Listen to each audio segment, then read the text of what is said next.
Alors, cette impression de passer sa journée à jongler entre 10, 20 applis différentes sans jamais vraiment avoir le sentiment d'avancer, ça vous parle? Eh bien aujourd'hui, on va construire ensemble le système pour mettre fin à ce chaos. L'idée, ce n'est pas juste d'utiliser des outils, non, c'est de bâtir un véritable écosystème intelligent qui, lui, va travailler pour nous.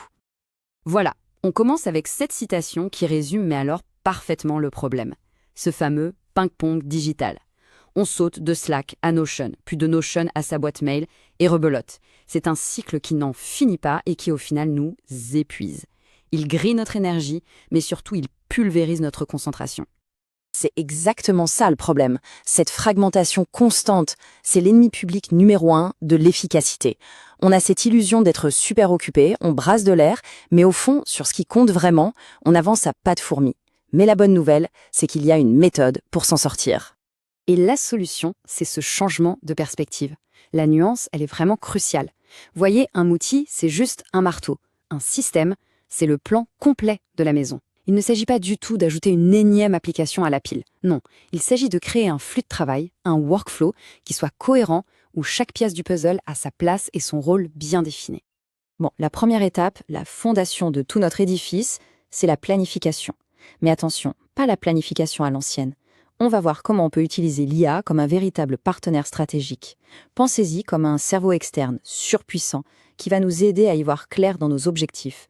Justement, avant de plonger, mettons-nous d'accord sur ce mot, workflow. C'est un mot qu'on entend partout, mais qu'est-ce que ça veut dire concrètement? Eh bien c'est tout simple, c'est la séquence logique des étapes à suivre. C'est le chemin que prend une tâche du point A, à faire, au point B, terminé. Et notre but, c'est de rendre ce chemin le plus court, le plus fluide possible. Et pour ça, on va s'appuyer sur une IA. Mais attention, ici, on ne va pas demander à une IA comme ChatGPT de nous écrire un email ou de résumer un texte. Non, on va l'utiliser pour du lourd, de la planification de haut niveau. C'est littéralement comme avoir un coach stratégique personnel, dispo 24 heures sur 24, 7 jours sur 7, pour nous aider à structurer nos plus grands objectifs. Une question qui vient tout de suite, pourquoi utiliser ChatGPT plutôt que l'IA qui est déjà intégrée dans nos chaînes? La réponse est assez simple et logique. Imaginez ChatGPT comme un explorateur qui part d'une feuille blanche pour dessiner une toute nouvelle carte. Il est parfait pour la créativité, pour le brainstorming, pour partir de zéro.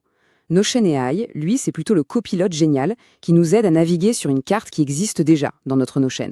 Donc, pour la stratégie, pour la vision globale, on a besoin de l'explorateur. Pour que tout ça ait du sens et que le système soit bien équilibré, il faut commencer par définir les grands piliers de sa vie. C'est la base de tout. Par exemple, on peut avoir le business et les projets, la croissance personnelle, les relations, la santé et l'énergie, et bien sûr les loisirs. L'idée derrière ça, c'est que chaque action, chaque tâche, chaque projet doit venir nourrir l'un de ces piliers.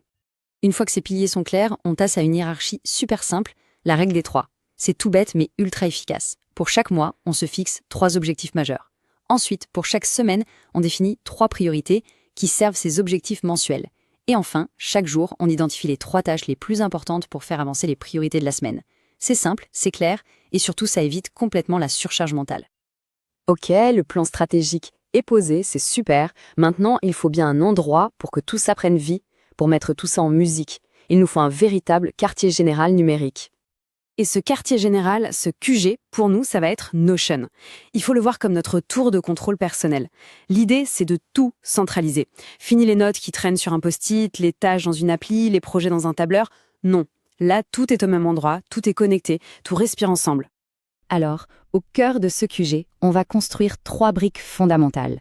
Une base de données pour les tâches, une pour les projets et une pour le calendrier.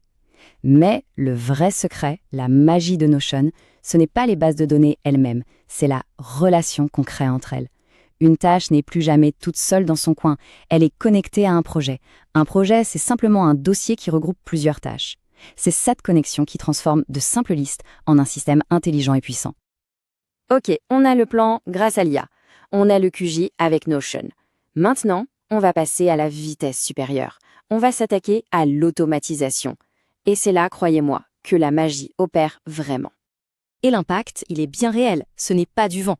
L'automatisation, ce n'est pas un gadget de geek, ça permet de libérer un temps absolument fou. Regardez cette stat, on peut réduire le temps passé sur des tâches d'écriture de 40%. 40%. Maintenant, imaginez juste une seconde ce que ça donnerait si on appliquait ça à toutes les petites tâches répétitives de la journée. Allez, voyons un premier exemple très concret. Imaginez, vous avez une idée géniale qui vous vient.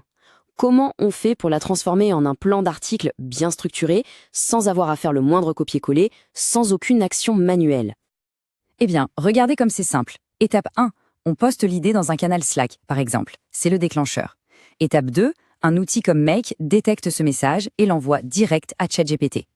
Étape 3, ChatGPT, avec un prompt bien préparé, crée un plan structuré.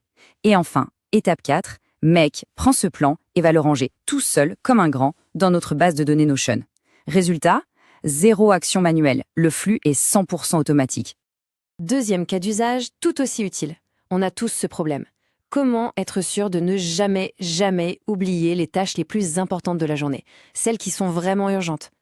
La solution, c'est une autre petite automatisation. Chaque matin, à 9h par exemple, un scénario Make se réveille. Il va scanner notre base de données de tâches dans Notion, il cherche les tâches qui sont prévues pour aujourd'hui et qui ont le statut, disons, urgent. Et hop, il nous envoie un petit message privé sur Slack avec notre top 3 des priorités. C'est ça qui est génial, l'information vient à nous, on n'a plus besoin d'aller la chercher. Ah, une petite astuce de pro au passage, et c'est une erreur que beaucoup de gens font au début. Évitez de tout mélanger dans vos bases de données. Un article de blog, ce n'est pas la même chose qu'un script de vidéo ou qu'un post LinkedIn. Pour que ça reste clair, il faut séparer les formats. La super astuce dans Notion, c'est d'utiliser les vues filtrées. Comme ça, même si tout est stocké dans la même grande base de données, on peut se créer des tableaux de bord bien propres, bien spécifiques pour chaque type de contenu. Donc, si on résume, les points clés à retenir sont vraiment ces trois-là. D'abord, on planifie avec intention, en utilisant une IA comme partenaire stratégique. Ensuite, on construit un hub central, un QG, avec un système Notion bien connecté.